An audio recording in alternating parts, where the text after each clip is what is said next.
I'm Brent Holsclaw, and I'm currently working at the Elizabethtown Community Technical College as a Chief Financial Facilities Officer, and basically I'm in charge of finance and operations.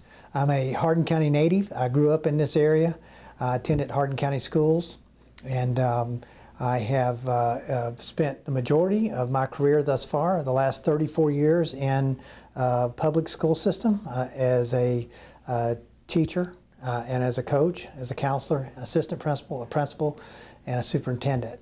And so that's pretty much my experience, and recently began my new job in finance and operations at the community college. I started in the public school system, and as an administrator in the public school system, I'll speak to my most recent position as superintendent. It's a job that oversees the entire operation, everything from facilities to finance to curriculum, instruction.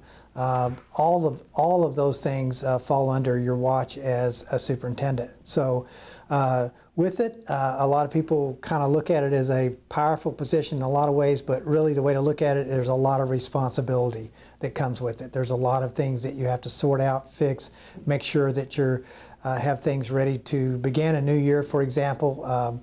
The more preparation you do, the better prepared you are, the smoother your school year is. Now, I've transitioned from that position to into the college administrator, and the college administrator is very much the same in this particular case. As a Chief Financial Facilities Officer, I oversee finance and operations. And what that means, obviously finance speaks for itself, but then you have the facilities piece of the equation for the college. What buildings need to be renovated? What needs to be upgraded?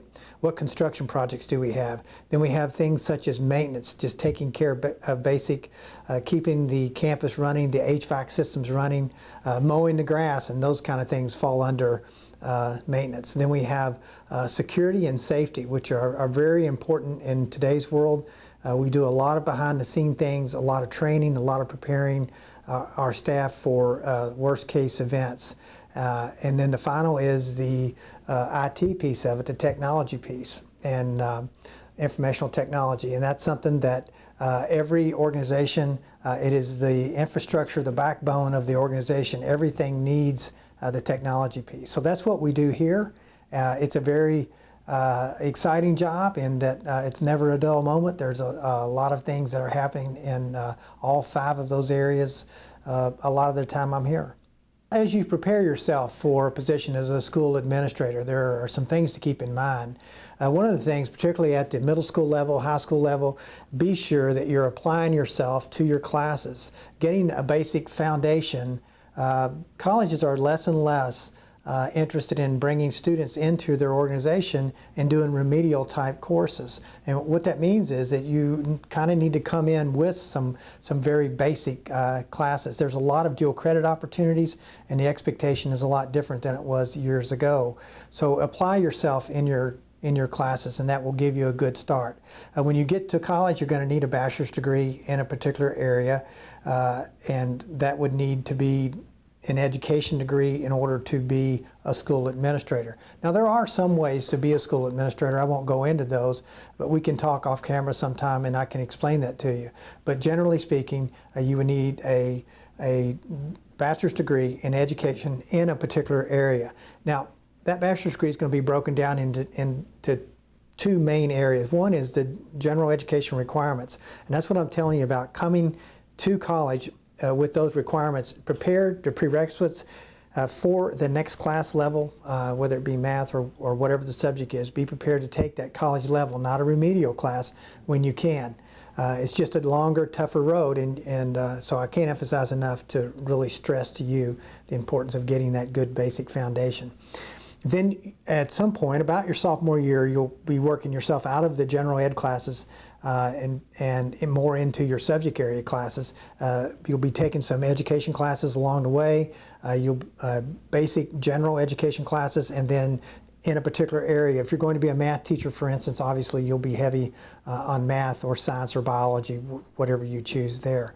Once you get that degree, typically it works very well. School systems are more likely to hire people who have classroom teaching experience so they understand the whole concept of the business side of being an administrator. So after you get your bachelor's degree, oftentimes in the state of Kentucky, there are some changes going on with this right now, but typically bachelor's degree teachers have a period of time to receive a master's degree, and usually in that master's degree is where you start specializing in the area you might want to go into. For example, if you wanted to be a counselor, then you would take specifically at the either elementary, middle, or high school level, you would take those classes to be a counselor. There is an opportunity to take hours above a master's into what's called a rank 1 degree. Sometimes it just depends on what your interest is, but sometimes those, to be an administrator, that's where you would pick up your principalship for elementary, middle, or high school. Any of the central office jobs, such as the people personnel job or instruction, a supervisor, a superintendent, assistant superintendent, all those kind of degrees are typically done somewhere along the way. They can be done in the master's program, but typically in the rank 1. So those are basically your 3 levels. Some people go beyond the rank 1 and will earn a doctorate degree in a particular area. And so when you get that far along, you can do a little research on that and see what your next steps are. Yeah, I will tell you a little bit about my high school experience at East Hardin High School. And as you probably know, East Hardin and West Hardin were combined, and we now have Central Hardin here in the Hardin County school system. As I think back to my experience in high school, I think of the teachers that had the greatest influence on me would have been those teachers that built that relationship with me, that took an interest in me, that taught me how to, or I should say motivated me to be a better student. And the way that happens a lot of times, it's not always a comfortable experience. Sometimes you kind of feel like you're being pushed maybe a little too hard. You feel like you're being picked on a little bit. But the truth of the matter is that teacher truly loves you when they're pushing you and they're trying to get you to do your best. Specifically, there are some people that come to mind. One was a U.S. history teacher. His name was Mr. Rucker. And Kenny Rucker kept my feet to the fire in that U.S. history class. And I learned a lot about history. And the thing about it is, as he pushed me along, I actually made a score on a test one time that just shocked me that I did as well as I did. And I began to realize that, hey, this is something I can do. This is something he really wants me to do. And I began to think about not only making a good grade, but also to please him. And in the process, I learned to love history. So it's all in how you apply yourself. I think when we go into these kind of things, we really can't look at just ourselves and say, this is not working out for me. Sometimes we have to say, it's okay for me to be uncomfortable. It's okay for me to have to work hard. It's okay for me to have to dig in and spend time studying. Sometimes we think maybe an hour or 45 minutes is a long time to study, but the truth of the matter is in college you may be studying for 2 and 3 hours a night sometimes on a subject. And that's what you have to do in order to be successful. And so that's the mindset you want when you go into this. When you talk about compensation for school administrators, obviously we'll start with, let's start with the teaching level. Typically you'll enter the job market somewhere around $35,000 to $38,000, and then each year school systems have a scale set to where you will increase every single year. There will be some sort of increase. Occasionally there are years that you have raises built in when the economy is doing well in the state. The job itself is a pretty exciting job to be an administrator. First of all, you can make a list of things you're going to do on any given day, and it's possible you won't get to that list on that particular day because there's a lot of walk-in business. Now, my personality fits that very well. I enjoy being busy.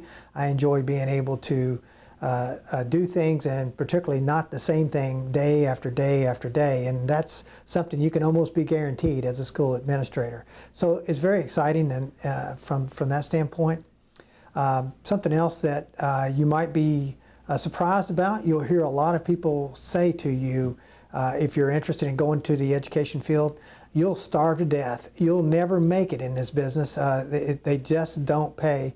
Well, the truth of the matter is, if you work hard at it and you set your goal on becoming a teacher and later maybe an administrator, it does have compensation that a person can make a good living at it. And I think you have to weigh out sometimes money, compensation to satisfaction of your work. And one of the things that I felt for myself about coming back in and to education, leaving education and coming into the field of education was that I had a lot to give back, because I had so many people that influenced me during my school experience, especially here in Hardin County, that made a real difference in my life.